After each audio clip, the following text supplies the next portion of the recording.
सभी का एक बार फिर से स्वागत है। सुनेंगे पौष पूर्णिमा की व्रत कथा।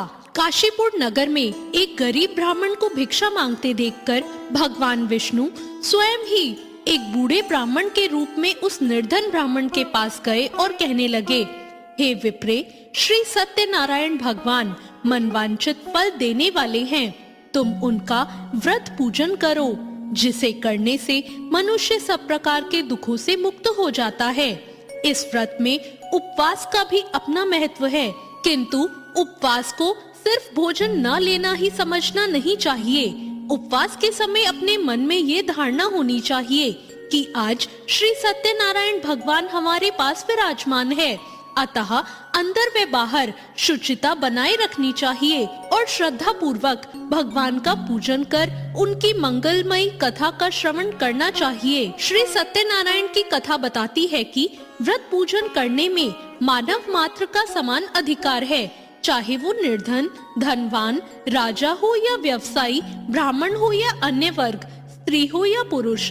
यही स्पष्ट करने के लिए इस कथा में निर्धन ब्राह्मण, गरीब लकड़हारा, राजा उल्कामुख, धनवान व्यवसायी, साधु, वैश्य, उसकी पत्नी लीलावती, पुत्री कलावती, राजा तुंगध्वज एवं गोपगणों की कथा का समावेश किया गया है। इस कथा के अनुसार जैसे लकड़हारा, गरीब ब्राह्मण, उल्कामुख, गोपगणों ने सुना कि यह व्रत सुख, सौभाग्य, संपत्ति सब कुछ देने वाला है, तो सुनते ही श्रद्धा, भक्ति तथा प्रेम के साथ सत्य व्रत का आचरण करने में लग गए और फल स्वरूप सुख भोग कर परलोक में मोक्ष के अधिकारी हुए।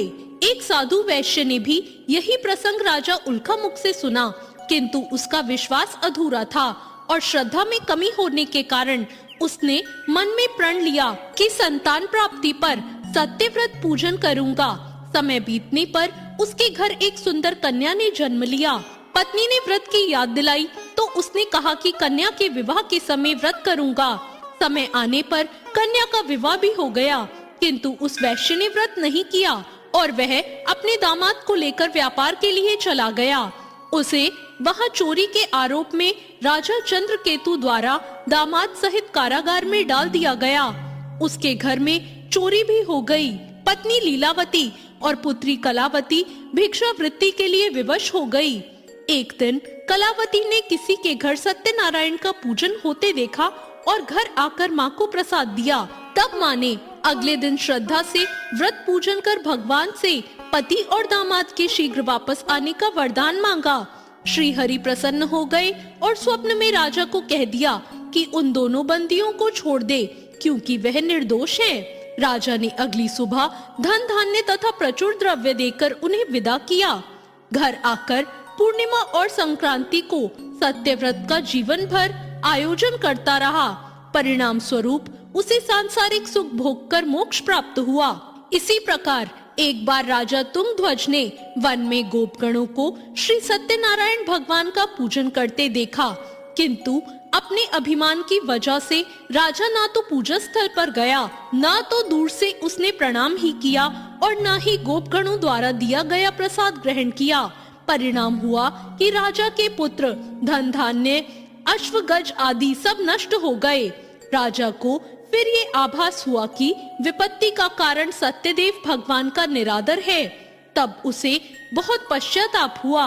वह तुरंत वन में गया और गोपगणों को बुलाकर उसने सत्यनारायण भगवान की पूजा विधि पूछी और बाद में पूजा की। फिर उससे प्रसाद ग्रहण किया तथा घर वापस आया। उसने देखा कि विपत्ति टल गई और उसकी सारी संपत्ति और जन सुरक्षित हो गए।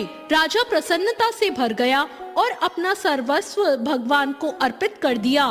तो ये थी पौष पूर्णिमा की व्रत कथा। आपको ये कथा कैसी लगी, कमेंट करके जरूर बताएं।